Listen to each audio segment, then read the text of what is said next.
chance could he is faithfulness. Headlines in USA Today, did you see it this morning? All the odds are against us.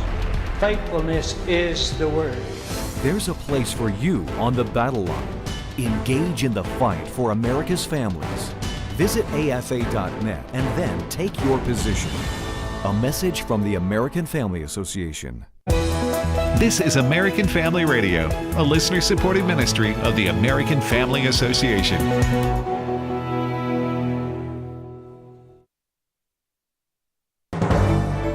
American Family News, I'm Rusty Pugh.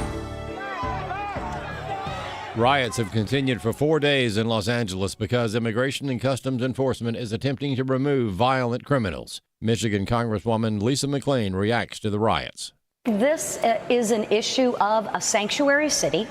For the past 4 years, there being no consequence to people coming across our border illegally. There's been absolutely no law and order. However, members of the Democratic Party, such as California Governor Gavin Newsom and Attorney General Rob Bonta, blame President Trump for deploying thousands of National Guard members and Marines to the city. President Trump, meantime, is calling the governor incompetent and is responding to Newsom's claim that he wants a civil war. What do you make of the fact that he says, you want a civil war on the streets of America? No, that's just the opposite. I don't want a civil war. A civil war would happen if you left it to people like him. Arkansas Governor Sarah Huckabee Sanders was asked what she would do if the president sent National Guard troops to her state. Well, we wouldn't have this problem in Arkansas in the first place because we would never choose rioters and criminal illegals over American law enforcement.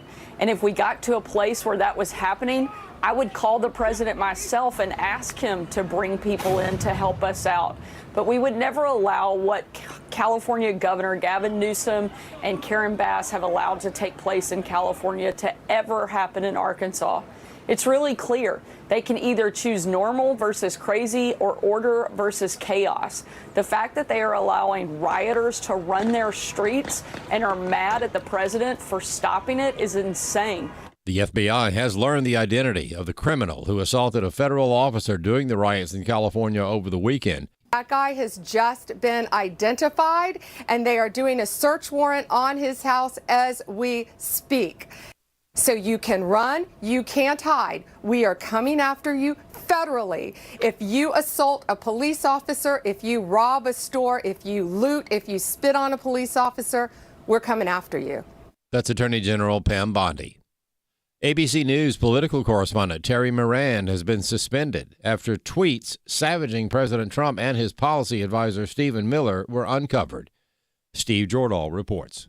ABC's Terry Moran let fly a couple vicious posts late Saturday night about White House advisor Stephen Miller, saying, quote, Miller is a man who is richly endowed with a capacity for hatred. He's a world-class hater. You can see that his hatreds are his spiritual nourishment. He eats his hate. He said Donald Trump's hatred only serves his glorification. He quickly deleted the posts, but the internet is forever, and someone copied them down. Bill D'Agostino of Media Research Center says ABC decided the tweets went a step too far. I think that everybody already knew what Terry Moran's thoughts were on Trump and Stephen Miller. But for him to post his thoughts about them so blatantly online, I think that ABC basically had to suspend him. D'Agostino thinks ABC ought to take the next step. I think they ought to fire him because nobody who writes something like that is capable of fairly covering those two people. Trump and Moran actually had a run-in about a month ago when the ABC reporter got a chance to interview the president. It didn't go so well. They looked, and on his knuckles, he had MS-13. There's a dispute. Wait a minute. He had MS-13 on his knuckles tattooed. Oh, he had some tattoos that are interpreted that way. But let's move on. Wait a minute. Hey, Terry. As usual, Trump had the last word. Hey, they're giving you the big break of a lifetime. You know, you're doing the interview. I picked you because, frankly, I never heard of you, but that's okay. I'm Steve Jordahl. And finally, here's Janice Dean with a look at the nation's weather forecast. A stalled-out frontal boundary that is draped across the south and along the Gulf Coast states will bring days of storms and heavy rain. Flash flooding will be the biggest concern, with some thunderstorms reaching severe limits. The Northeast also seeing rain in the forecast today, while record heat is the story for the Northwest, which should ease up midweek. For all your latest forecast details, be sure to check in with foxweather.com. I'm Janice Dean. More news online at afn.net. afn.net and on the AFN mobile app. I'm Rusty Pugh. At Wesley Biblical Seminary, we believe God is raising up a movement across our nation and around the world who hold fast to the inerrancy of Scripture and the hope of holiness. We do this through bachelor's, master's, and doctoral degrees, certificate programs, and even training for lay people. So whatever your next step is in being equipped for ministry, we're here for you. And if you believe these are the kind of pastors we need leading churches in the future, we invite you to think about giving to Wesley Biblical Seminary. Learn more about us at wbs.edu. Welcome to Today's Issues, offering a Christian response to the issues of the day. Here's your host, Tim Wildman, President of the American Family Association.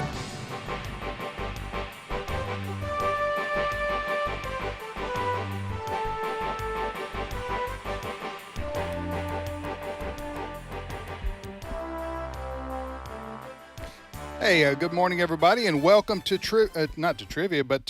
Today's Issues on the American Family Radio Network on this Tuesday, June the 10th, 2025. Thanks for listening to AFR. I'm Tim with Wesley. Good morning, Wesley Wildman. Morning. Good morning, Chris Woodward. Good morning. And joining us in Kansas City is our good friend Ray Pritchard. Good morning. Good morning, Tim. How you doing today? Almost had to put you on the injured reserve list looking at your forehead here on the video. I have got a big bandage on my forehead because, there are times in life, and Chris, you pointed this out to me earlier, normal people don't do what I did. I was trying to repair a plug, a smart plug, in my wall. Uh-huh. It's right behind my recliner. Normal people would pull the recliner out. But for some reason, I climbed up on the recliner, leaned up over the back of it, tried to reach down, lost my balance, started rocking back and forth, called for my wife. She couldn't get there in time, and my head went over. Yeah. And I hit that, the smart plug protrudes from the wall. I hit my forehead on it, and great was the fall and the blood thereof. And I related to that so much. He did what I would have done in that instance. Yeah. You didn't have stitches, did you? Or did you? No, I just looked at it, and then, I did what people do today. I went to my two medical advisors, Dr. Grok and Dr. Chat GPT. Yeah. Actually did it. I took a picture and sent it up to Grok and Chat GPT and said, there's nothing really to, but I got a big, Marlene said, it looks like you got a flamingo carved into the middle of your forehead. Yeah. After it was cleaned out, you're saying that's what the cut looked like? Yeah, and then she suggested, maybe we should put 666. I said, that's not going to help me at all if I put 666 on my Band-Aid. No, nobody wants to sit by you on the airplane. That's not sure. going to work at all. And I got to go preach next week at Cannon Beach in Oregon, and I'm doing the best I can to get healed up between now and then. I was tracking with you there, and then you said balanced on the recliner. Yes, sir. Is that what you said? Yes, that's exactly what I said. And you're 6'4", 6'5", right? That's right. And I had my head over, where you lean your head back, but I was up over it this way, and my head trying to reach down. And that's precarious because I found out you can lose your balance really fast. It started rocking back and forth. Marlene couldn't help me. Is that when you knew I'm about to?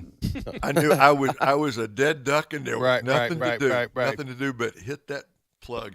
Other than that, I'm fine. Yeah. About 5 months ago, I was in my garage, and I have a couple shelves in a closet within the garage, and I had stored a couple 12-volt batteries on the top shelf, and I was reaching to pull my cooler off, and when I pulled my cooler off, one of the batteries came with it and hit me right where you got hit, and I ended up having to get 5 or 6 stitches. But then I learned from there, don't put heavy weighted stuff above eye level.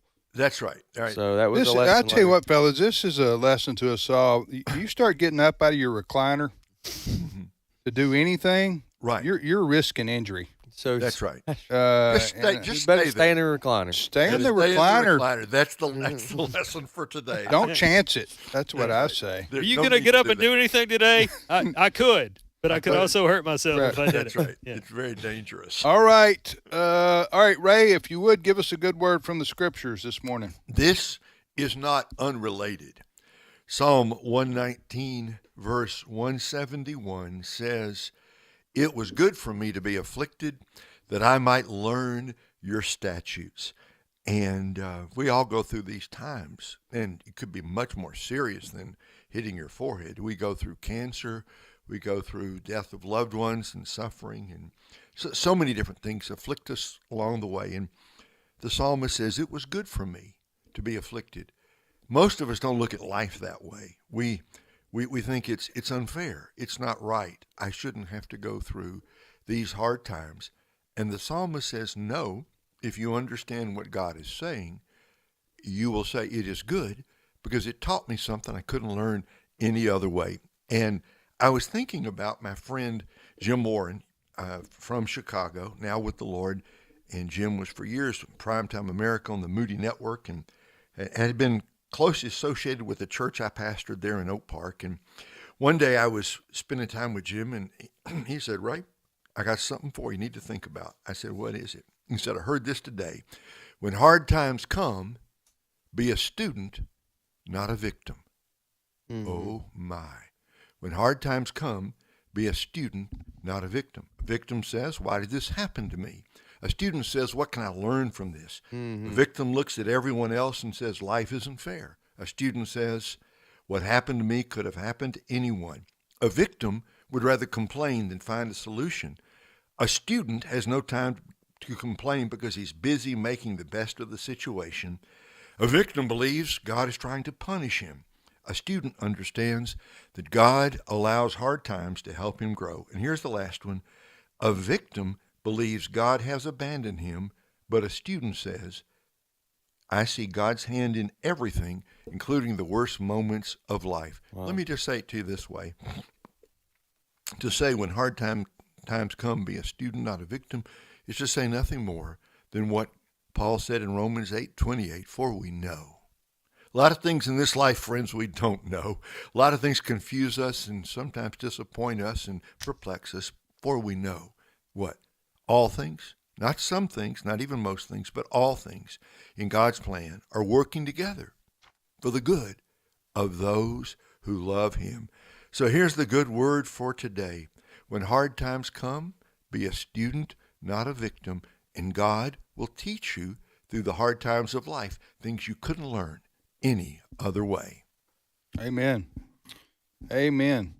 All right. Thank you for that lesson from the Word of God there, and we pray that everybody will adhere to that and learn from that. Yes. Okay, I hesitated to do this because I know you're going to look at me and go, "Not again," but I've got a baseball analogy. Okay, well, I often you just threw us a curveball here on the show, but if you want to use the baseball analogy, go right ahead. I didn't want to. I hope you don't strike out. I know we got to get to the news, and I don't want to.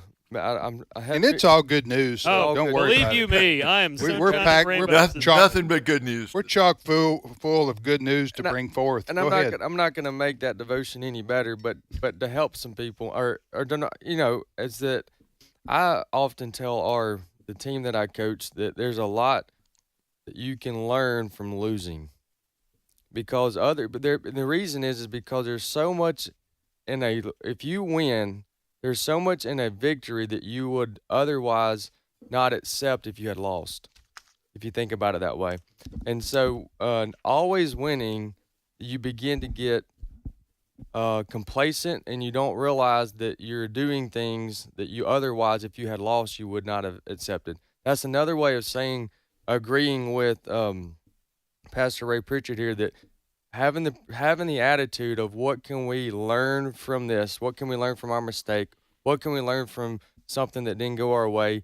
Whether that be at our attitude, whether that be something that we should physically change or mentally change, but having that that student that wanting to learn from losing is what I call it. Having that type of attitude will take you a long ways in life. And it's a biblical principle, as we just saw there in the scripture. So that's what I wanted to add to the devotion this morning. Yeah. I agree with everything you said, but I still want to win. Oh yeah, I know. Man. I'm with you. Yeah, I'm with you 100%. This is after the fact. This is after the fact. Listen, I'm just kidding because everybody's going to – some people win more than others. That's right. Yeah, See Georgia, Alabama, Ohio State.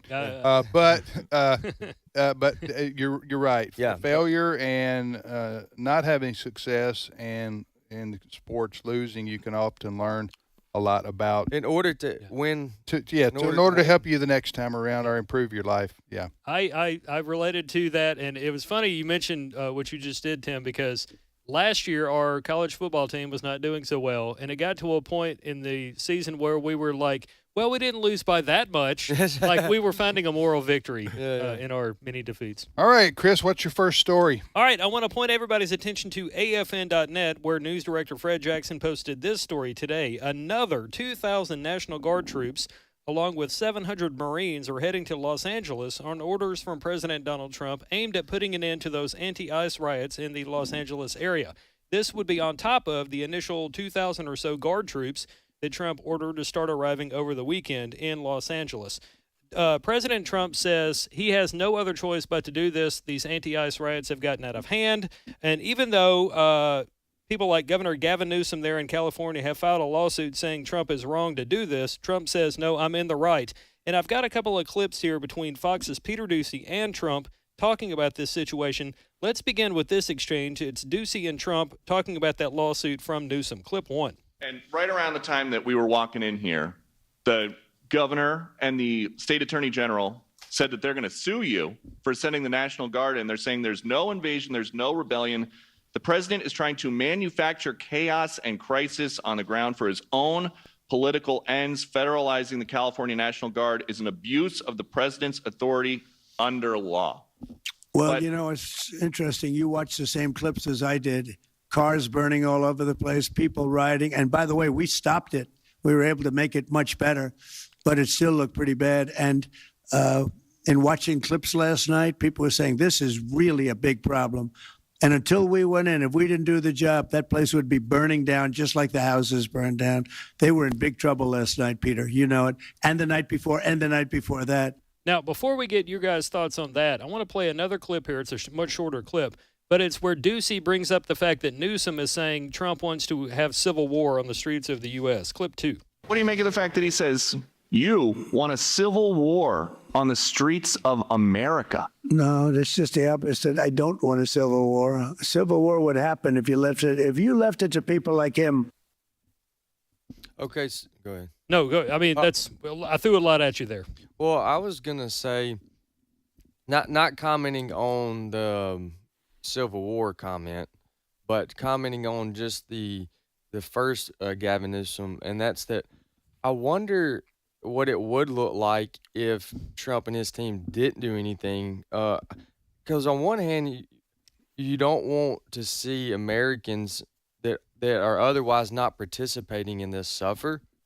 However, if the leadership, local leadership and the state leadership isn't wanting any help and wanting it to stay like it is, another part of me is like, okay, we'll let them make the bed, sleep in the bed they made, if that makes sense. So that's my reaction to it. Dad, does that make sense though? I mean, because you don't want the people suffering around them that are not wanting the riots. But at the same time, they're not wanting help either. They meaning Gavin Newsom. Let's remember what started this. Mm-hmm. Okay. You have to go back to last week. I'm not sure what day it was. Anyway, ICE, the immigration. Is it called Immigration Customs Enforcement? Yes. Right. Okay. That is, everybody knows this, but I'll just repeat it. Everybody knows that is the agency, the federal government agency, law enforcement agency, that's responsible for arresting people who are in our country illegally and having them deported. All right? So when they have to go arrest people for criminal activity or whatever, they're involved in things that that are criminal in nature. I mean, that's what they're primarily doing here. So, but when they're going into communities now where they're having to, and let's face it, when ICE goes in, it's just like when the FBI goes in, or when your local sheriff SWAT team goes to do something, or even on in a side of the road, sometimes we see police officers having to physically accost not in a bad way, but I mean manhandle a situation. We've all seen that before, and that rarely looks good. Okay, when you see people having to be. So when ICE goes in, they go in, and in the case here in Los Angeles, well, they were met with people got angry and upset because of what they were doing. Okay, Their job. And these are mostly people, I suspect, who don't believe in immigration laws. Right. Okay, they don't care, and so they began to attract more people who believe like them, and they became violent, and they began to clash with the ICE. The ICE wasn't prepared, I don't think, for this kind of thing, so they called in the sheriff's department, they called in the police department of Los Angeles, and then the riots, it became like BLM riots. Okay, right. It started to break out to anarchy, so that's when President Trump authorized the use of the National Guardsmen, 2,000, I think. Is that how many, Chris? Yes. 2,000, to keep law and order, because these people were starting to block streets and highways with their physical bodies. They were starting to burning cars. They're throwing bricks at cops and ICE agents. They're doxing them. They're acting violently. Yes. Okay, and so President Trump said, no, we're going to go and support the ICE and the police, and we're going to use even National Guard to crack down on these folks. That's a great synopsis of what's going on here. And Gavin Newsom saying here, we don't want help. So that's where half of me is like, well, there's innocent people right here, whether you like it or not, we need to do something. But on the other hand, it's like, well, if this is what you want. Well, Governor Gavin Newsom and Mayor Bass of Los Angeles, and I would say, I don't know if I'm accurate on this, but I'm going to go ahead and say this anyway. The majority of the citizens in the state of California don't want ICE to come arrest people. When you say, well, how do you say that and how do you know that? Because they vote for it. Right. California, Los Angeles, California, the city of Los Angeles, California, the state, they are sanctuary places. Right. Okay. And obviously not all Californians agree with that. There's some conservative parts of California, maybe Orange County, parts of Central Valley, Northern California, except for the Bay Area, but they're outnumbered. Right. And so, Ray, I'd like you to comment on this. So the people of California, a majority of them vote for Democrats and progressive politics, what they would call progressive politics. And so they don't care how many people come into their state and illegally. And they don't care. Now they would say, well, yes, we don't care about that, but we care about them conducting criminal activity. We would be opposed to that. But anyway, thus the clash between ICE and the people who are protesting the arrest by ICE. Go ahead, Ray. Well, this whole thing that's happening in Los Angeles, California generally, it's inevitable. If Tim, first of all, that's a great way to set the whole thing up. In a way, this is what California wanted. They created a situation in which this was inevitable. And the difference between Donald Trump and Joe Biden or Barack Obama, or let's be honest, guys, with some of his Republican predecessors, the difference between Donald Trump and the others is he will do something. He will actually activate the National Guard and send them in to restore order in one of America's major cities. Look, we all agree, don't we? Protest is fine. You don't have to agree with the Trump administration's policies. In fact, you may vehemently disagree, and it's an American right to march. It's an American right to hold up signs and chant and all the rest. But all of that ends when you have decided to start throwing rocks at the police cars, when you are blocking lawful traffic, when you are setting cars on fire, when you're setting buildings on fire. Yep. I'm sorry, we've come to the end. So I think actually this is what Gavin Newsom wanted to have happen. And the only difference is we have a man in the White House who finally will do what he said he would do, unlike some predecessors who clucked about this kind of stuff, but would do nothing about it. There are some people that have pointed out that in the early 1990s, near the end of his time in office, President George H.W. Bush mobilized the National Guard to respond to the L.A. riots in 1992. But Time Magazine is one of a few news outlets out there today saying things like, well, that's different. So, hey, let me ask you this. I saw this last night. This was on CNN. You wonder, well, how is this looking to the American people? Yes.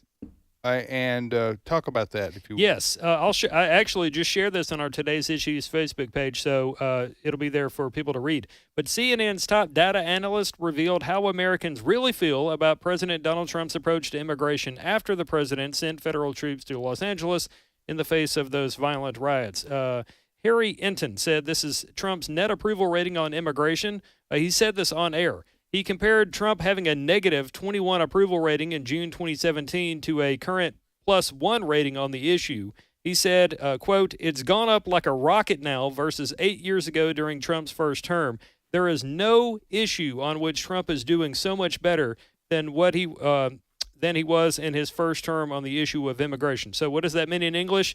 CNN reveals how Americans really feel about Trump's response to things like the LA riots, and they like it, even though Democrats out there are on television, and I can play clips here, but Democrats are saying Trump's terrible, he's a dictator, he shouldn't be doing these kinds of things. Apparently, American people, which vote, like what Trump's doing. Yeah.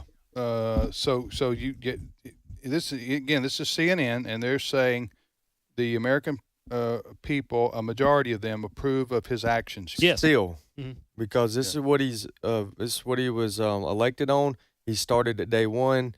We are a couple months into his term, and he's still doing what he said he's going to do. And the people, was that a nationwide polling? Yeah. Yes. Yeah. The nationwide polling still approves him deporting illegal immigrants. All right, let me just read for you how the other side feels, okay? Because we're in the feelings. Yeah. I just want to. Right there with you. Okay. I'm not saying this is right, but I'm just saying this is how these people think.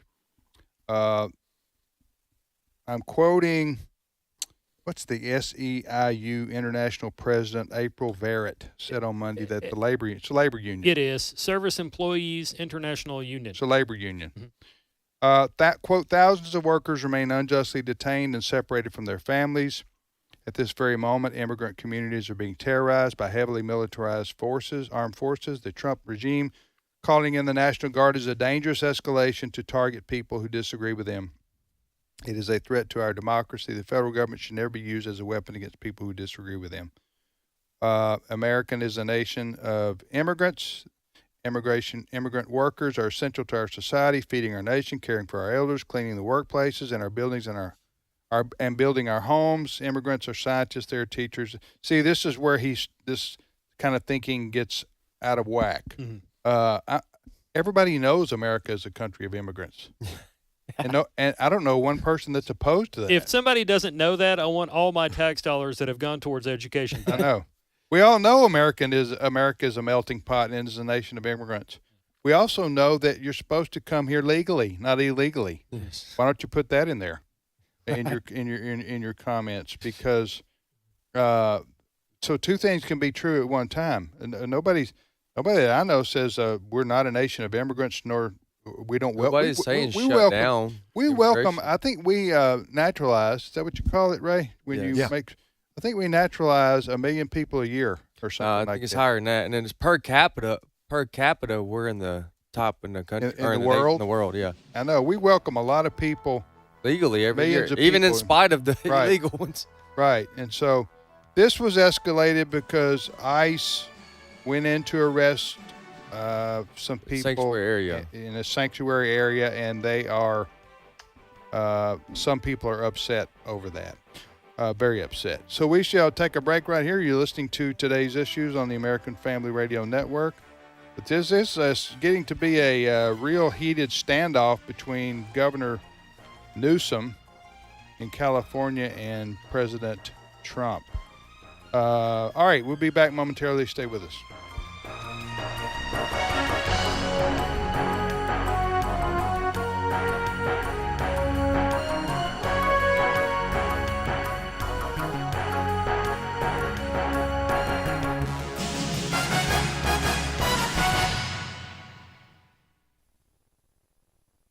It's my turn. Here is your host for My Turn, Don Wildman. Once, while in Athens, Greece, a few of us decided to take a walk around part of that city. When we got ready to leave our hotel, an elderly lady who was in our tour group asked to go with us. We told her that we would be happy for her to come along. One of the reasons for the walk was to allow some of the other members of our group to cash some travelers' checks. So the first place we stopped was at a bank. While waiting at the bank, the lady began to tell me something about herself. She told me where she was from, who she was traveling with, and so on. Soon her conversation got around to her money. She told me how she had scrimped and saved, painstakingly looked for the best business deal, and done without down through the years. Then she informed me that about 6 months earlier she decided that since she was on up in years and that she couldn't take her small fortune with her, she was going to enjoy some of it. You know, I thought about what that lady said. I thought of all the people I knew who made it their greatest ambition in life to make another dollar. I thought about all those people whose bankroll was larger than their spirit, whose stocks were more important than their fellow man. Soon, some of us decided to go back to the hotel, while others wanted to do some more shopping. So we split, and each person went their own way. The little lady went back with me to the hotel. Now, there was a candy shop next to our hotel, and as I started into the hotel, the lady told me she wanted to go in and get some candy. So I went on into the hotel while she went next door to the candy shop. In the hotel, I continued to think about the lady and her conversion concerning her money. I thought about what the Galilean had to say about money and man's use of it. I thought of all the wars that had been fought, and all the murders that had been committed, and all the people who had become less than animals because of their greed for money. Well, after a few minutes, I decided that I would go to the candy store myself and get something sweet. The little lady was still there. She was sampling every piece of candy they had, and since no one in the shop spoke English, she was having a hard time making herself understood. I could see that the salespeople were becoming annoyed with her. I found myself a piece of candy that I wanted, paid the cashier for it, and began to eat it. The lady came over, looked at my candy, and asked me if it was good. I told her that it was, and so she told the waiter that she wanted a piece of candy just like that one, the one that I had. Well, the waiter took the candy, wrapped it, and gave it to her. "How much?" she asked. The waiter gave her the price in Greek money. She couldn't figure out the exchange rate, so she turned to me and asked, "How much is that in American money?" I answered her, "It's 12 cents. Well, she looked at me first, and then at the waiter. "That's too expensive," she said, and gave the candy back. You know, I guess that after 50 years of stinginess, parting with 12 cents is an awful hard thing to do. This has been My Turn with Don Wildman, a production of the American Family Association. Jesus said, "Let the little children come to me, and do not hinder them, for the kingdom of heaven belongs to such as these." Matthew 19:14.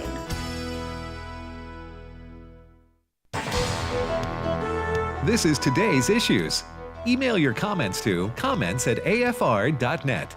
Past broadcasts of Today's Issues are available for listening and viewing in the archive at afr.net. Now, back to more of Today's Issues.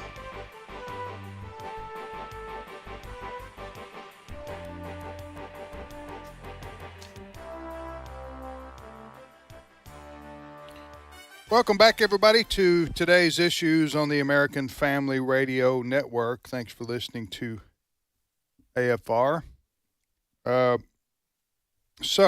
We welcome Sandy Rios to the program. and Sandy is the host of Sandy Rios 24/7, the podcast that we offer here on AFR.net, a very popular podcast, AFR.net. Sandy has 3 shows a week on Sandy Rios. It's called Sandy Rios 24/7, and she joins us now. Good morning, Sandy. Good morning, Tim. How are you? Doing well. How about you? How's the podcast? How you liking that now? You've been doing that 2 years now? Oh, or 3. I'm 3? not sure. I don't know. I don't know if it's 2 or 3 years, but I do know that I like it. Yeah. Well, it's different than the morning. You know, you for 10 years you got up and did the live morning show for us here on American Family Radio, and now the podcast. So the podcast world's a little different. You have a little bit more flexibility, right? Yes, we do. And, it's long form. I do long form. Right. When I used to do the morning, I get in.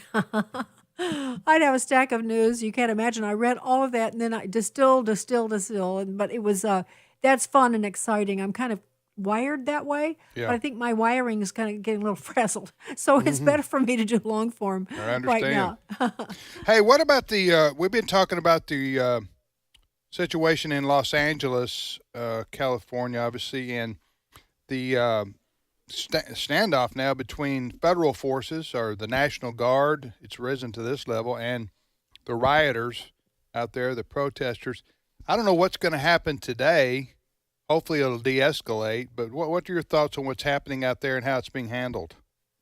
Well, I love how it's being handled. I mean, Okay. I'd like to see, I think the police and the National Guard and all of them have to be more aggressive. I realize it's really, really a horrible position to be in because you are in it's like a hostile country.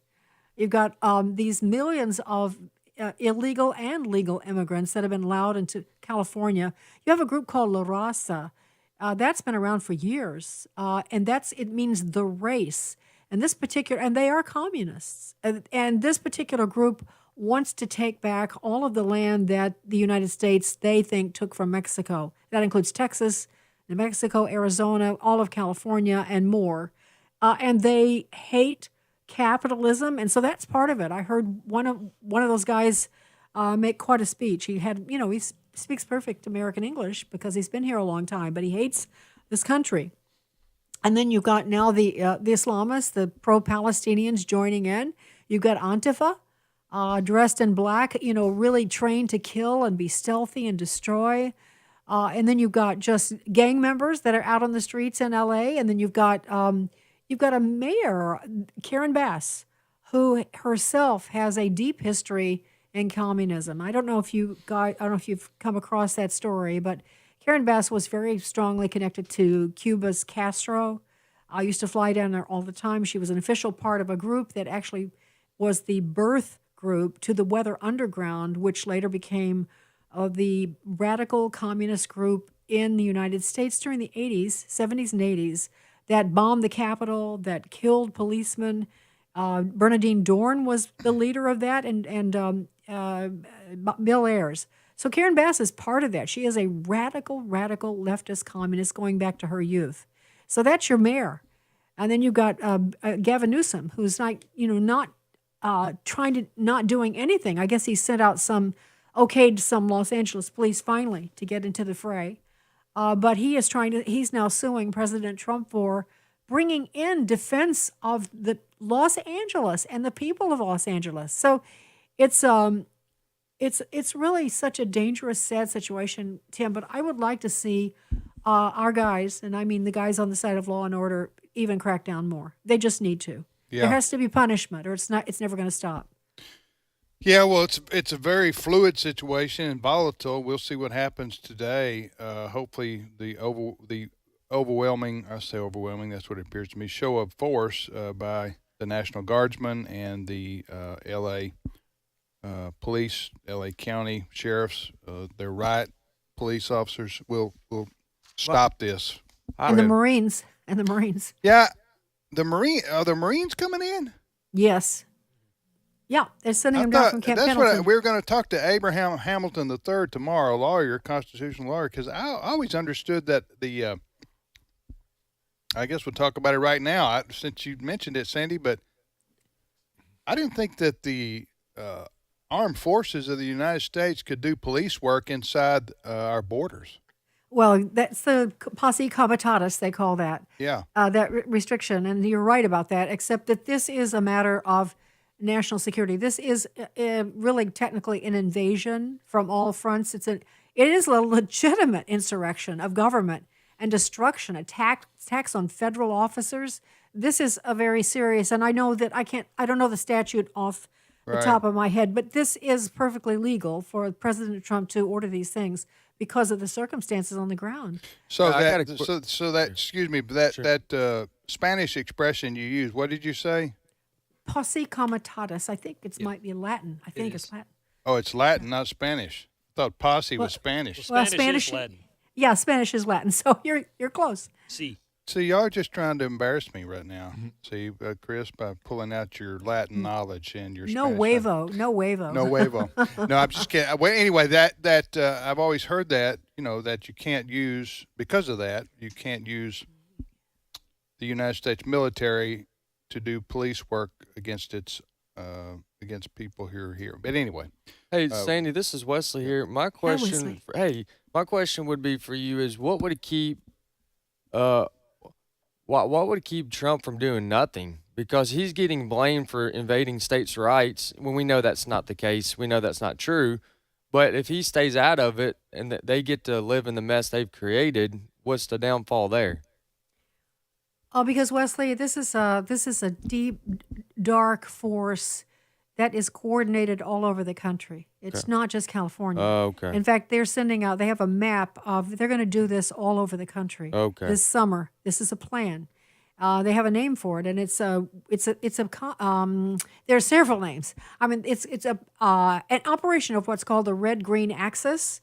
Or red meaning communist, left, and that would be Antifa, La Raza, and a lot of others.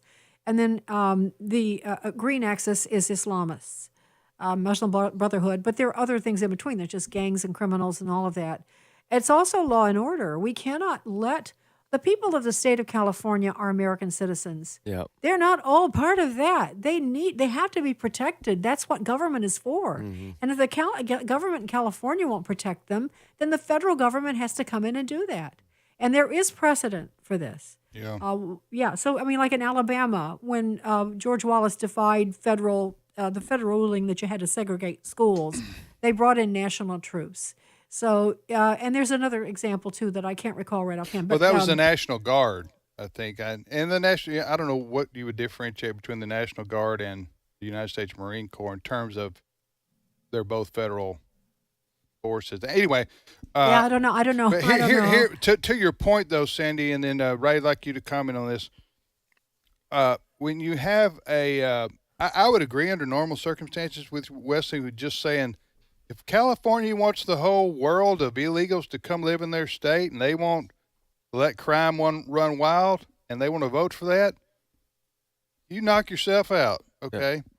However, it's the idea of sleeping in the bed you've made. That's what I was absolutely, or in their case, burning down the bed you made. But but here's the thing. I understand that sentiment, but on the other hand, Sandy is saying, if you allow a home base for criminal activity to go unchecked, then I agree. They may be operating in Chicago and in New York and in Atlanta and Dallas and small towns with things that are going on based in Los Angeles. Yeah, and hearing Sandy's point too, I was thinking, well, if you don't do something, if you don't set the stage or the tone now with how you're going to handle this one, then it may give. I tell you what, the emotional reaction of people on the left is they're going to say, well, this is Trump sending in his jackboot forces to arrest a 21-year-old illegal immigrant who hasn't committed any crime. So they're using our government to crack down on that kind of thing, which is not true. Okay. Right. Because as far as I know, there's no effort to use ICE to arrest people who are not already involved in some kind of a criminal or gang activity.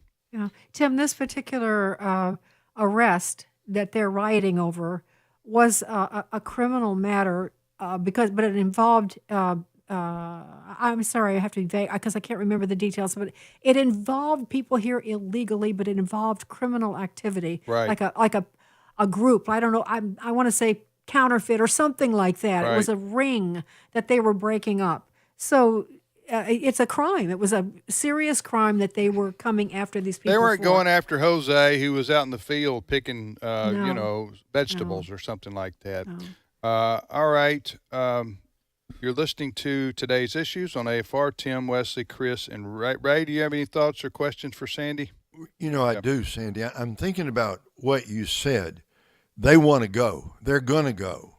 This red-green axis. They're going to come to Chicago. They're going to come to Cleveland, presumably Philadelphia, maybe New York, Atlanta, who knows? It seems to me that what they want is not just rioting. They actually want, I suppose, they want the National Guard to come in because they want this to be, they want to be seen as the victims in all of this, to gin up public support. But it seems to me that Americans want, the old phrase, of course, is law and order, but what they want is peace. They want to be able to go to a place like Los Angeles and feel that it's safe. So let me ask you, what should we expect? I mean, this is early June. As we move through July and August, hot summer days, should we expect riots like this in the other major cities? Absolutely. There's a map of them. If I thought about it, I would have pulled it up. They've planned riots across the country, and Ray, they've been in Chicago for years. I'll give you an example. Bruce was just assigned at the FBI. He was the legal counsel, and it was his first day on the job. It's before he and I even met. And the Holy Land Foundation, that might ring a bell with you, but it was based in Chicago, and that was an organization. It was a front for the Muslim Brotherhood, for the worst types here, who have embedded themselves in D.C. and all over the country.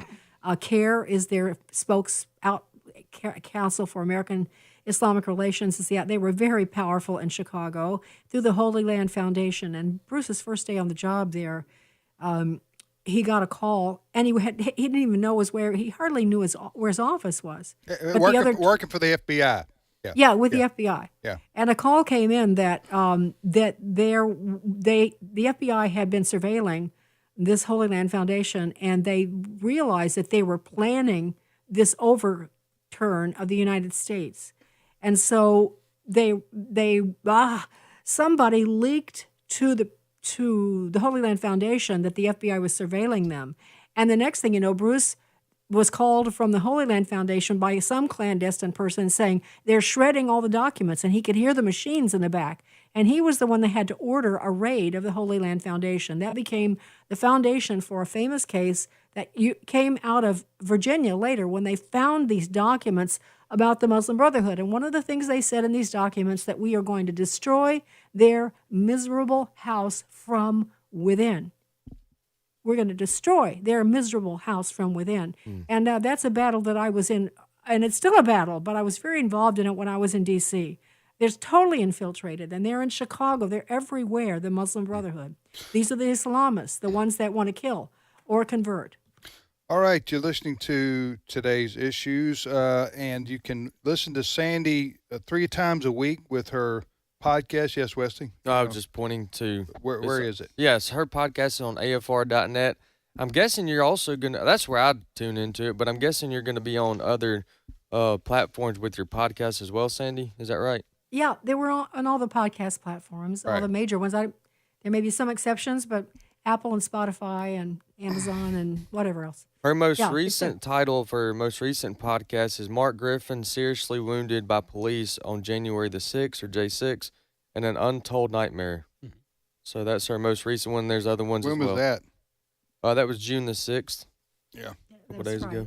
Well, Sandy, thanks for being on with us, and we encourage people to go and subscribe and get your podcast 3 times a week. Sandy Rios 24/7. Rios is Sandy's last name, and look forward to having you in Tupelo soon. Right? Oh yeah, that'll be great. Yeah, I mean, I'll be there in a couple of days, and I'll see you guys. It'll be great to see you. So thanks for inviting me. All right. Can I just one last word? Yeah. I just want to emphasize to everyone that what's happening in Los Angeles right now is what's happening in the underbelly of this country all over. They have plans for destruction. That's why it matters. We have to take a stand now. We have to support our president when he's making these hard choices. Yeah. We need to speak out. So. Absolutely. Amen. All right. Thank you, Sandy. Appreciate it. Okay. My pleasure. Thanks, guys. Okay. Bye-bye. All right, bye-bye. You're listening to today's issues on AFR. Hopefully it doesn't get as bad as it might get. Right. There is that map out there. I have seen it too, with dots all over America, where on June the 14th, which is Saturday, right, there are demonstrations / riots, who knows, that are planned in response to, well, President Trump and his policies and law enforcement, basically. And I'm guessing, haven't seen the map, but I'm going to guess they're in blue cities. Well, they're all over the country. Who knows whether that's accurate or going to take place? But no, it's not just there. It's all over the country. Gotcha. All right, Chris, what's your next story?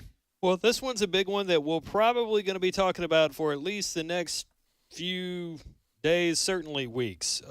Health Secretary Robert F. Kennedy Jr. Has removed every member of a so-called scientific committee that advises the Centers for Disease Control and Prevention on how to use vaccines, and pledged to replace them with his own picks. In a story we have on our website, Mr. Kennedy says, without removing the current members, the current Trump administration would not have been able to appoint a majority of new members until 2028. A clean sweep is needed to reestablish public confidence in vaccine science. Wow. So he fired how many of them? All of them. All of them. So how many are there? Like 15 or 16? I'm looking here because I want to say we have it we don't have the ballpark figure in our story, which is an AP story that we have posted on our web. Ray, did you hear about this? RFK firing them off? Yeah, I read the article a little bit earlier. A good, bold move. Yeah. Some of these people came on. They are part of the Centers for Disease Control back in the Fauci days, and Mr. Trump, the president, needs to be able to put his own people on that board. I guess, Tim, the only way to get his own people is to dismiss everybody at once. Yeah, so they were terminated. Their jobs were lost. RFK Jr. did that. Yeah, what is his title? He is the Health and Human Services Secretary. And by the way, I have found an answer to your question. He has fired all 17 members of this committee. And does it say what the committee's job was? Well, they looked at vaccine and they made recommendations on things like vaccines and policy regarding vaccines. So we have cleaned house, basically. Which, while it's not a law, is treated amongst like schools and jobs, is treated as if you don't do this. They're the authority. Right. Yeah. He said that the committee members had too many conflicts of interest. Currently, committee members are required to declare any potential such conflicts as well as business interests that arise during their tenure. They also must disclose any possible conflicts at the start of each public meeting. But again, Kennedy says these members have too many conflicts of interest. We don't know exact details there. But certainly if they have something where they benefit financially or they're invited to circles based on their yes or no on certain things, that is a conflict of interest. Yeah.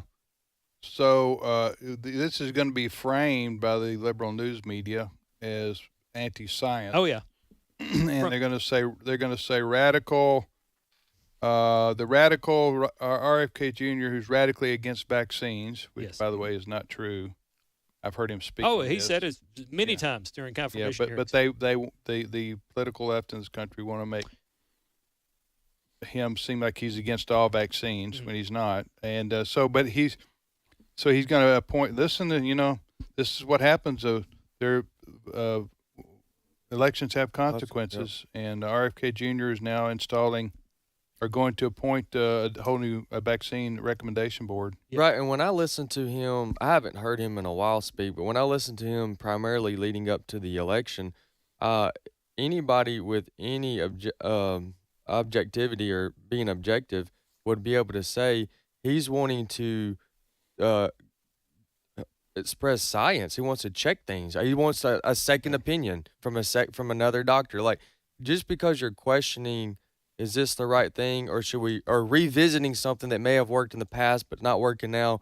Literally, he's doing everything that you would want in a doctor, and as it relates to his opinions and things like that. So he's actually the opposite of what they're accusing him of, as we all know. Right.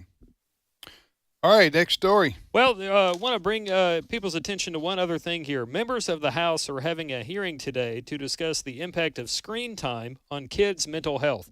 There is a concern that young people, especially, spend way too much time in front of a tablet or in front of television, computer screen, what have you. And so members of the House are discussing the impact of screen time on kids' mental health. Somebody that was on television earlier today to talk about this is Mothers Against Media Addiction Executive Director Julie Scelfo, who had this to say about the impact. Clip 9. We're in the middle of a national emergency in youth mental health. We've seen an increase in rates of suicide, self-harm, eating disorders, and it's all connected to our kids' overuse of phones. These phones are designed to keep us addicted. Social media is designed to keep us checking, and our kids' compulsion to check their phones is inhibiting their development, and it's displacing critical real-life experiences they need to grow up healthy. What is it about? All right, you guys, how old are your kids, Chris? Mine are going into 10th and 7th grade, so 15 and about to be 12. 9, 7, and 3. All right, so Ray's got you got grandchildren. You got grandkids, right? Yeah, I got grandchildren, obviously, and a bunch of them. You got a bunch of them too, don't you, Ray? Got a bunch. Yeah, got a bunch. But as a parent, how do you see this, Wesley? What she's talking about there? Well, I agree with screen time for kids. I agree with her. So I use the word no technology sometimes. So throughout the day or throughout the week, it's very common. In fact, my kids can kind of sense it coming, and I'll say no technology, or we've had enough technology, and that would mean both TV, iPad, or phone, or even Nintendos or Game Boys or anything like that. So we limit ours. I don't have a certain number I look for right now. Some parents do. They'll say 30 minutes or an hour, whatever. But I kind of sense it. I can kind of get a feeling from day to day, and based on what we've done, I know that we prefer, and if we can help it, we're outside more times than not. Obviously, you got rainy days, and you got some days in Mississippi it's 110. Muggy, humidity index, yeah. So we're not anti screen time, but we do consciously monitor the amount of time they do, because of what she just said. Yeah. What about you, Chris? Your kids are teenagers? Yeah. Well, yeah. I got a teen and a tween. Okay. And we do spend a lot of time on electronics. The problem that I run into is me saying, hey, too much screen time, but I have, a BA in communication, and I work in news, so I'm usually watching something, looking at something, talking to somebody as on you're something. telling them not to do it, you're on it, right? So I think there is something there that parents, myself included, because I have felt it this greatly. I think parents really need to kind of take a self-examination of what you are doing in front of your kids as well. Yeah.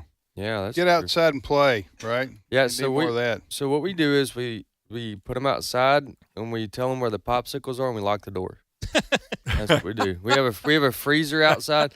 Hey, in all seriousness, though, I have found creative and fun ways to engage my kids in the summer break. And we have a water slide, we have a trampoline, we have a fort, we have our cousins right down the road, and so they're back and forth on their bikes. Fishing, yeah, we do fishing, a little bit of everything, but definitely, the technology is a good thing. There is a lot of good things you can learn from there. There's some educational games that we also include. But she's right. You got to be careful.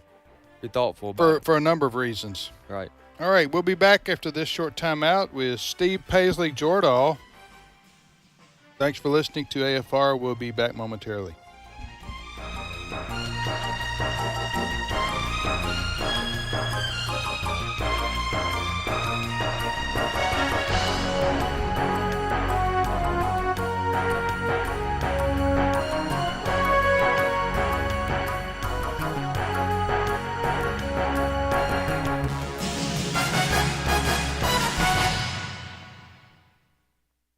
The views and opinions expressed in this broadcast may not necessarily reflect those of the American Family Association or American Family Radio. Faith, family, freedom. American Family Radio. If God could speak, what would he say? The Bible subjects itself to historical verification. He says, we saw this. We go to the Bible wanting to hear what the living God has to say to us. When God speaks, what does he say? The God who speaks. Visit stream.afa.net.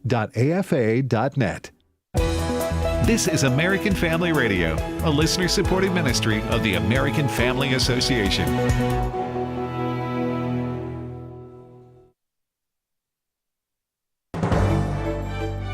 American Family News, I'm Rusty Pugh. It's the second day of talks between the United States and China to discuss trade and dialing back a trade war. Edward Lawrence from London with more. The feeling inside the U.S. delegation is that they're really tackling real issues at the table here. A Chinese delegation spokesperson came out and said that having engagement is better than not. And this morning coming in, the Commerce Secretary, Howard Lutnick, anticipated this would be a long day. And he said the talks are going well, but there are a number of difficult issues the two sides want to tackle. The Chinese want the U.S. to relax export controls on the highest of technology. China also wants to avoid 145% snapback reciprocal tariffs on August 12th. And for the U.S., President Trump ultimately wants China to open its markets to U.S. products. Defense Secretary Pete Hegseth testifying during a House Oversight Subcommittee hearing today. The Defense Secretary answering a question about the response to the anti-law enforcement riots taking place in Los Angeles, stating ICE has the authority to do the task delegated to them by President Trump. He also referenced the response to the Minneapolis riots in 2020, in which a police department was burned by rioters. The police precinct, ma'am, was abandoned and burned to the ground. And because of that, the National Guard was eventually far too late mobilized. And President Trump recognizes a situation like that, improperly handled by a governor, like it was by Governor Walz, if it gets out of control, is a bad situation. U.S. Ambassador to Israel Mike Huckabee is criticizing the United Nations for its complaints about food efforts such as the Gaza Humanitarian Fund. Talking about this on Washington Watch, Huckabee said Israel and the U.S. are doing their jobs, not the UN. The UN has been whining for weeks that there need to be a humanitarian effort. As soon as there was one, they started complaining that they didn't like the way it was being conducted. This is like saying, I'm so very hungry. I am so very, very hungry. And then when the food shows up saying, I don't like the color of plate that the food is being served on. The UN has not lifted a finger. The Senate preparing to do a rewrite of President Trump's big, beautiful budget bill this week ahead of House Speaker Mike Johnson's deadline of getting it signed by July 4th. Arkansas Congressman French Hill says he's fine with the chamber tinkering with the bill a little bit, but insists there should be no major changes. I think on the tax side and on the spending cut side, we stop a big tax increase on American families, and we accomplish several of President Trump's top goals that he campaigned on that the American people overwhelmingly supported: rebuilding our defense, defending our border. A Michigan man arrested and charged with calling in a phony airport bomb threat. The U.S. Attorney's Office says airline personnel refused to allow 23-year-old Charles Robinson to board a Spirit Airlines flight last week after he arrived late to Detroit's Metropolitan Airport. They say after getting into an argument with customer service agents, he allegedly used a cell phone to call in a bomb threat against the flight, forcing dozens of airline passengers to evacuate. Investigators say they connected the Michigan man to the threat through phone records. He was arrested when he returned to the airport for another flight. He's been charged with maliciously giving false information about an explosive and was released on bond. Sue Guzman, Fox News. And finally, a conservative activist wants to make marriage great again. Cole Mugio of Frontline says, we have a culture in the month of June that every year tries to beat you over the head with pride. He adds that our goal as the body of Christ needs to not only reject that, but show what godly, biblical marriage looks like in our lives. I think the church falls down on that front. But from a policy perspective, also realign our laws with what God's word is and what marriage is supposed to be. Mugio says the church came together in the 1970s after Roe v. Wade was decided and set its sights on overturning the abortion ruling. The church needs to do the same with Obergefell. Today, Frontline is committed to help make marriage great again through 4 key strategies: genuine discipleship, leading public policy, impactful training, and engaging in elections. It will take time to achieve ultimate victory. It's taken time on life. We're still not there yet. It will take time on marriage. That's a long-term battle, but you have to employ all of these strategies in order to have a final victory. I'm Chris Woodward. More news online at afn.net and download the AFN mobile app. I'm Rusty Pugh. Thoughts of the child you were carrying keep pouring over in your mind. A deep, unrelenting sadness overshadows your days, and you wonder if you will ever feel whole again. There is hope and healing from a reproductive loss. Call the International Helpline, 866-482-LIFE, and talk with someone who has been where you are. Your call is confidential, and we will help you find healing. 866-482-LIFE. Today's Issues continues on AFR with your host, Tim Wildman, president of the American Family Association.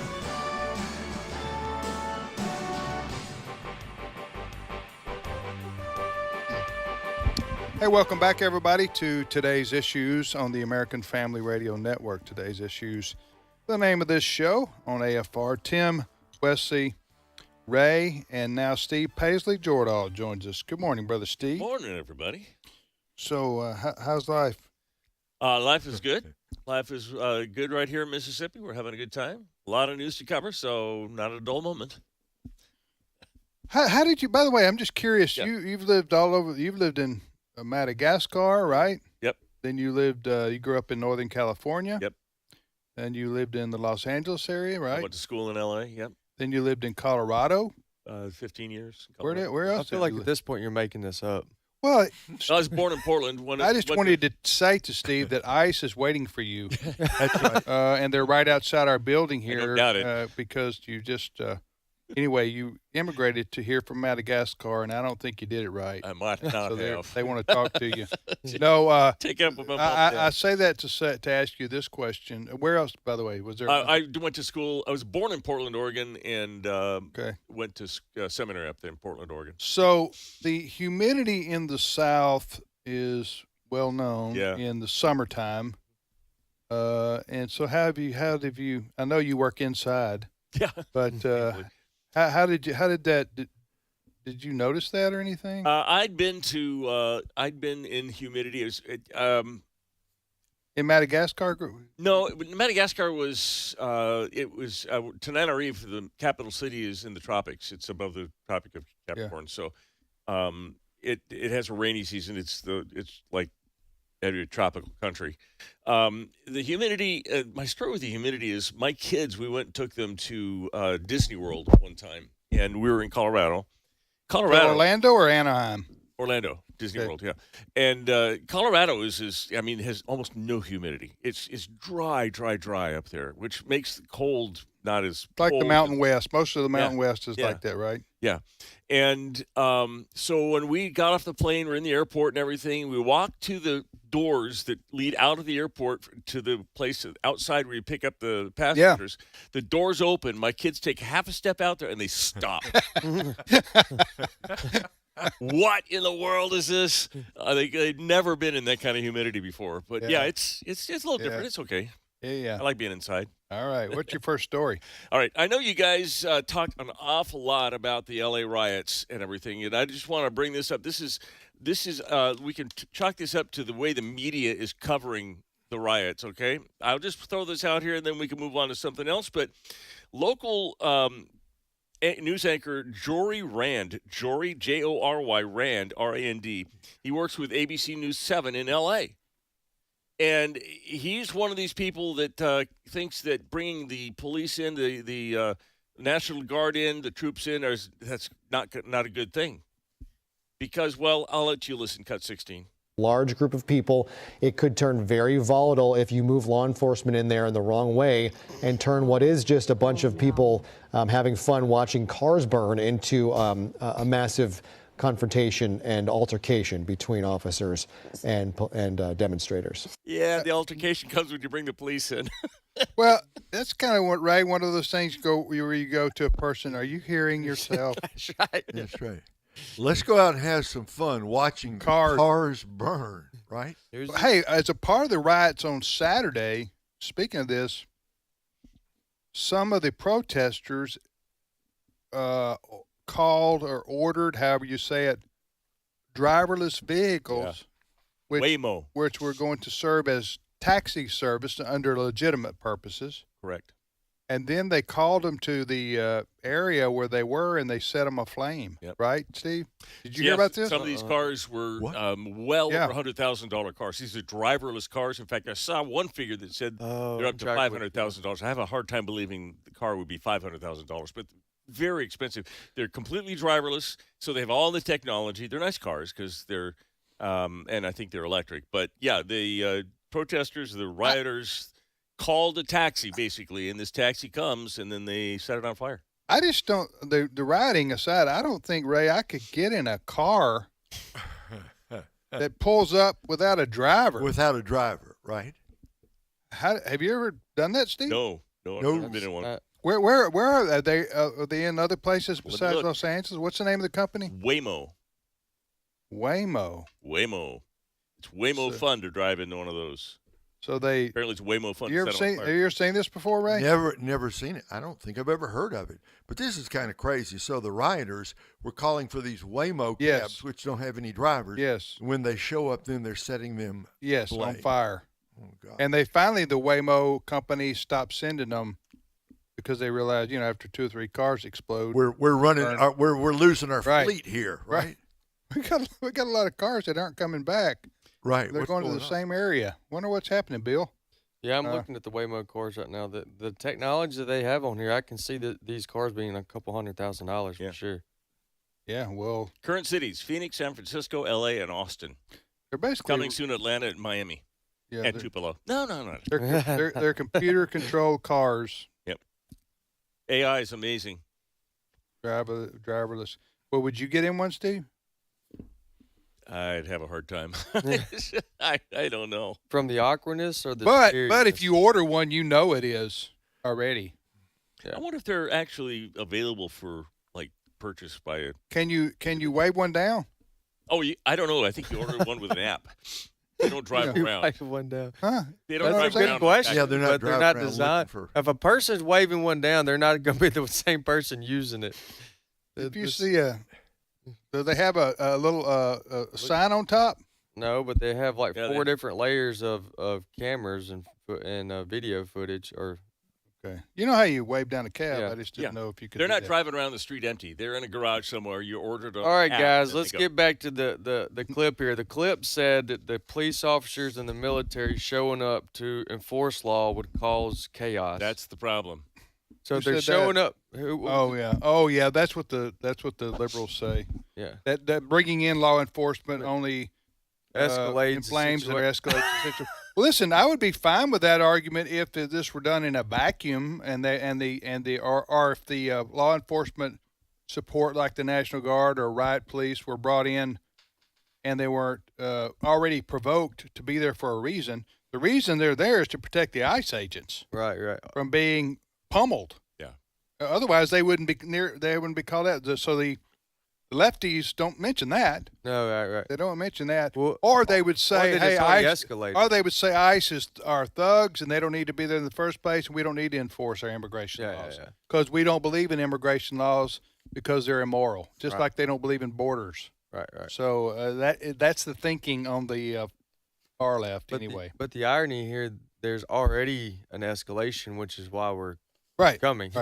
Right. Next story, Steve. All right. Hey, good news. The U.S. Army has met its annual recruiting target of 61,000 new recruits in the first week of June. That's 4 months ahead of schedule. It had failed to meet its recruiting goals in 22 and 23, and it had struggled for years to meet recruiting goals. And so what's the change? Well, the U.S. Army is focused on lethality, taking care of soldiers, transforming a dangerous future for young people across the country that want to be part of the Army. And Donald Trump and Secretary Pete Hegseth have attributed the change in attitude brought by the Trump administration's end of policies promoting diversity, equity, and inclusion. And I have to say, if Democrats are looking at how to appeal to young men, they might want to ask Pete Hegseth. Although they won't. This is a small sample of that. A couple weeks ago, I was in Washington, D.C., And while I was there on work, I was able to go to one of the Washington Nationals baseball game. And from the time I walked up to the time I left, right and left, there was a lot of support for the Army. There was a lot of sign-up booths, and they had a video that they played in support.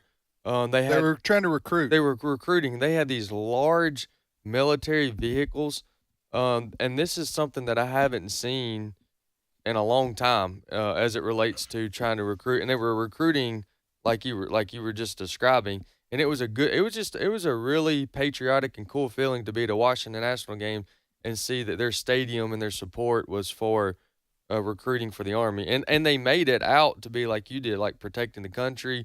There was no LGBT, no woke stuff in their advertisement, but it was like manhood. This is very simple. Very Ray, this is very simple. Under Biden, they tried to turn the United States military into this woke experiment. DEI woke woke program, and the men, in particular the young boys, I say young boys, not 12, I'm talking about age eligible to enter the armed forces, the numbers dove. They took a drastic decline.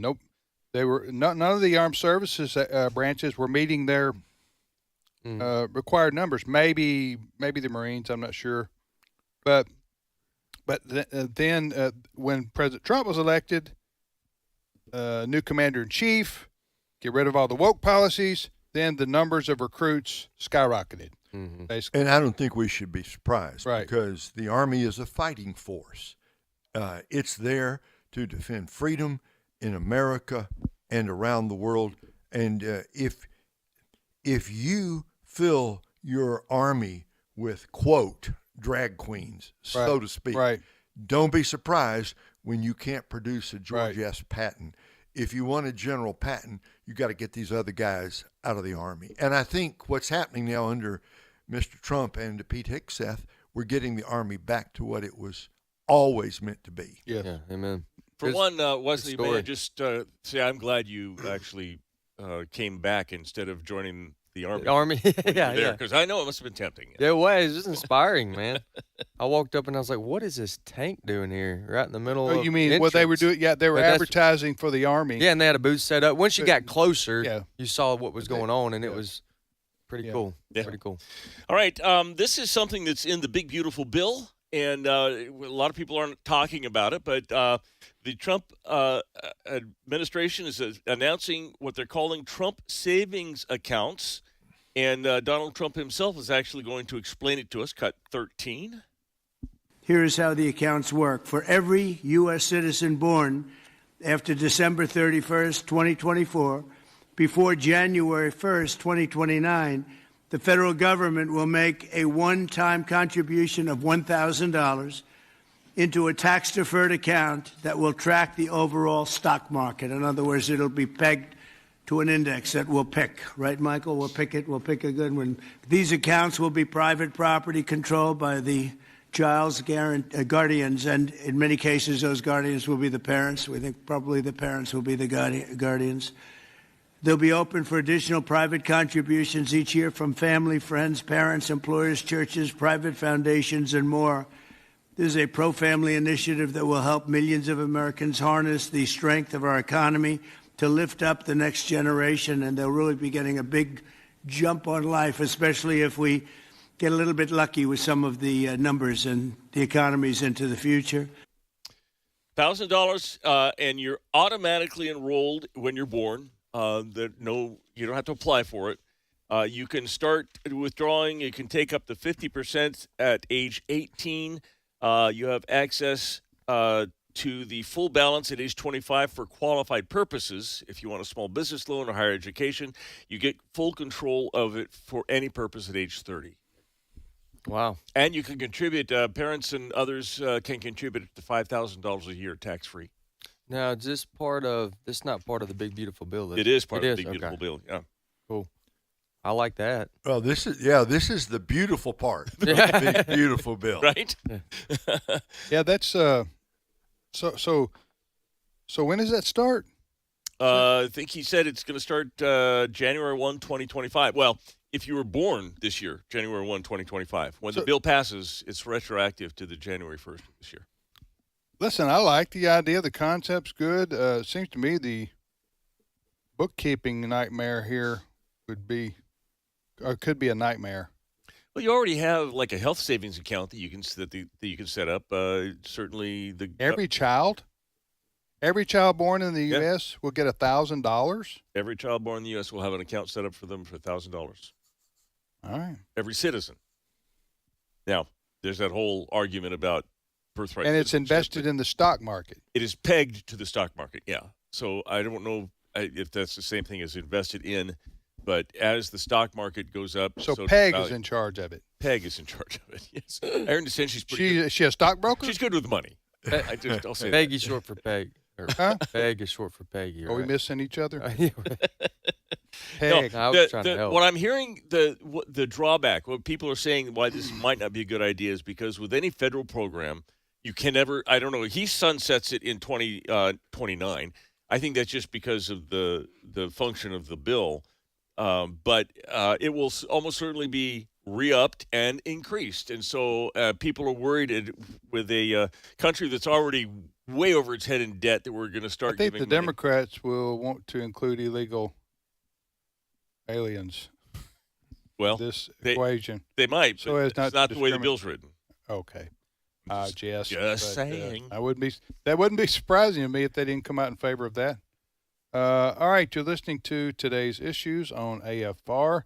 Hey, did you get that AT&T story there? You know what I'm talking about? I don't know. What no, one? I don't. AT&T, for those who subscribe to AT&T. Oh, the Social Security numbers? Well, they had a major data break. Yeah.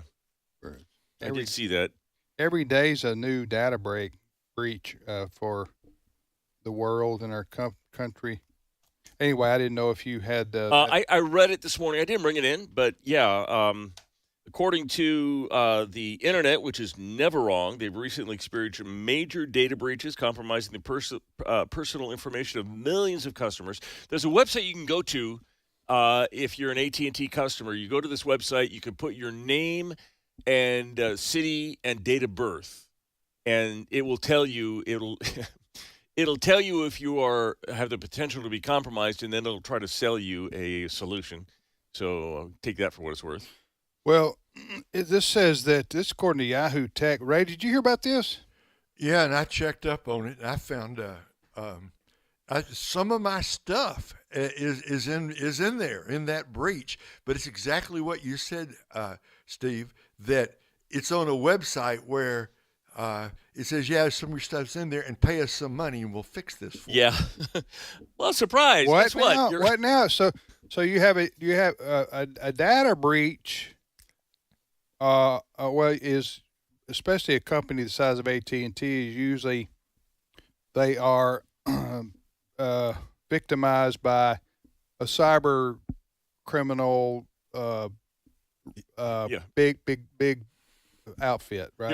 Here's the details. The stolen data was posted to a Russian cybercrime forum on June 3rd. The file contains the full names, birth dates, phone numbers, email addresses, home addresses, and 44 million Social Security numbers in plain text.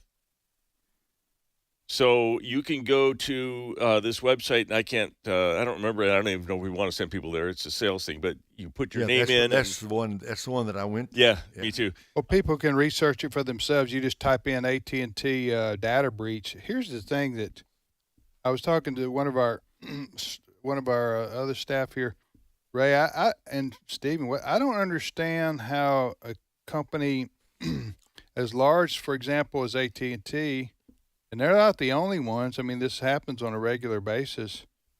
Don't have enough money to secure their own data without it being. You know what I'm saying? Yeah, this is going to be a problem. And so it used to be that when 44 million Social Security numbers get out, Ray, you say, well, what's the chances they're going to pick my little, $4,000 savings account? Who cares? Right. The kind of anonymity in numbers. AI is changing that whole thing. AI can pick everybody's pocket at once. And Thank the other you, thing Steve, about for that encouraging word. Well, it gets better because not only will AI, when they get into quantum computing, I was reading this the other day. Did I say this on the air? I think we might have talked about it. I don't think so. They've got a new quantum computer that can solve a problem in 10 minutes that would take Big Blue's supercomputer 7 trillion years to solve.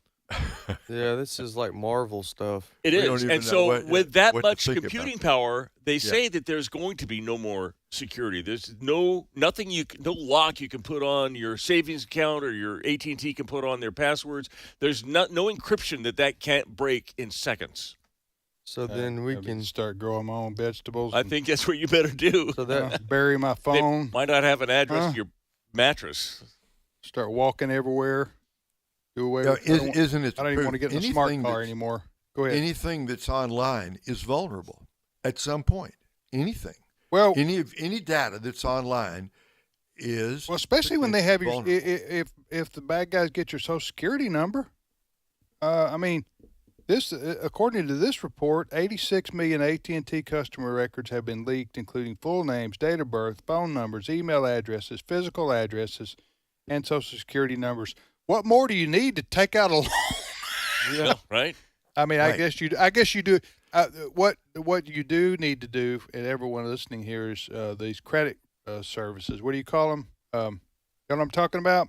It's not credit service. Are you talking about VPNs? No, it's the credit services that that there's 3 major ones that people subscribe to. If you go to get a loan for a car or a house, Equifax, TransUnion. Yes, those credit scores. Yeah. Right. They said you need to lock those down, whatever that means. Shut them off or freeze them. So that again, we're probably overreacting here, but still, I doubt it. I doubt it. I don't think what we just suggested is an overreaction. I'm just saying that, every week is a new big corporation data leak. Go ahead, Steve. All right. Hey, this will be interesting to y'all. Some archaeologists have been rooting around in Egypt, and they have found the Egyptian technology was a lot more exquisite than we thought. In fact, you might not know this, but Egyptians were the first ones to invent social media. Are you calling them Egyptians, Steve? Egyptians. Okay. And in Welcome fact, to so the they South, have uncovered new data. I want you to hear this. They have found Moses and Aaron, when they were going to see Pharaoh, decided to live stream the event. Really? And No yeah, way. we found we have found the video. Cut 15. Guys, me and Aaron just got inside the palace. We're about to ask Pharaoh to let our people go. No idea how this is going to go, but wish us luck. Okay, we just left the meeting. We asked, he laughed, said no one's going anywhere. Anyway, the fight goes on. Pharaoh, if you're watching this, this is your last chance. Let the people go, or it's gonna rain, hail, frogs, whatever. Hashtag let my people go. He let us go, then changed his mind. Now he's sending soldiers. We're literally running to the sea right now. We just got here, sea in front, army behind, no way out, everyone's freaking out. Let's see what God tells us to do. Guys, the sea literally opened up. I'll explain later, we're walking through now. And no, this path isn't on Google Maps. All right, guys, we made it. Seal's behind us, Pharaoh's not. Don't forget to like, comment, and maybe bring sandals next time. Yeah, so who did this? That's archaeologists. No, Yeah. Right, that's funny. That sounds like Babylon Bee stuff. Yeah, it does. It does. No, it's AI stuff. Actually, there's a video that goes with it. It's really good. Where'd you see this? My Twitter feed has all kinds of weird stuff going on. Oh my word! Twitter feed, you got all kind of. Yeah, Okay. That's the answer I was looking for too. All right. Well, there's the music. Probably a good thing. All right. Thank you for listening, everybody, to today's issues on the American Family Radio Network. Appreciate Steve. My pleasure. Wesley, Ray, Chris Woodward, Brent Creeley, our producer, and Sandy Rios joined us too. Have a great day, everybody. See you back here tomorrow.